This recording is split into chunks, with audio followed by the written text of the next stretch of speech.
We have to remember how radical abstraction was in the 1910s. It had existed long before Kandinsky's European context in other cultures, but for those audiences that were first encountering his paintings, this was really different. This was really new.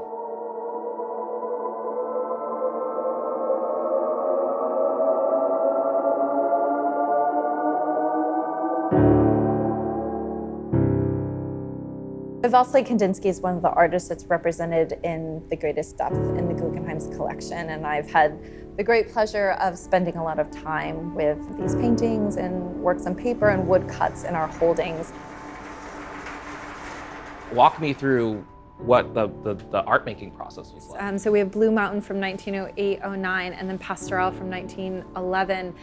And at this moment, Kandinsky is moving out of the studio. Now, these works are so large, he was probably working at an easel in his studio, but he was more and more frequently painting out of doors. And, you know, in the early 1900s in Germany, where he was living at the time, there was this return to the land movement with which he was engaged.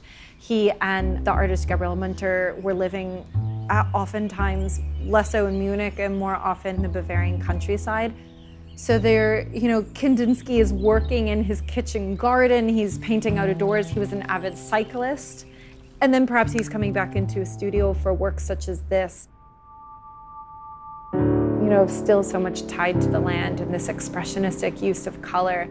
So in some ways it's less about the Blue Mountain and the, you know, the trees, the foliage, and more about that feeling that those forms are evoking.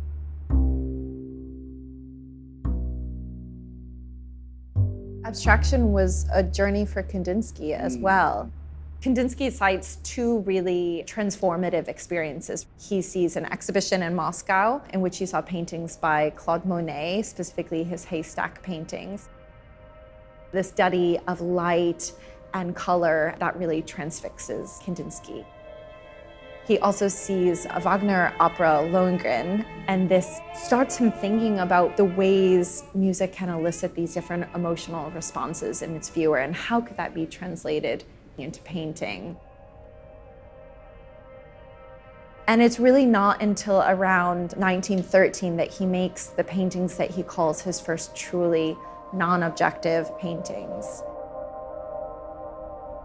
This motif we're seeing in the center here that's kind of represented with this more calligraphic form, that is interpreted as his imagery for St. George, this Christian martyr who Kandinsky would take up again and again, and he's about to spear the serpent or dragon in that lower corner. The horse and rider motif he would return to as the symbol of transformation, of transcendence, of something that would lift us all up. 10 years later, the circle replaced the horse and rider and became that link to the cosmos, to balance, equilibrium, to kind of that utopian realm. His language is certainly evolving. His imagery is getting a little looser at this last moment, more biomorphic, more playful.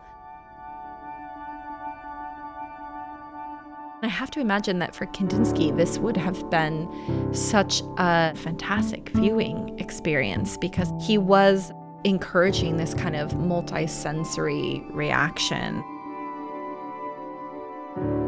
You are, in a sense, in the exhibition, right? You are immersed. You're moving through space. You're looking all around. You're seeing, you know, peaks of color and form. What do you hear when you see this work of art?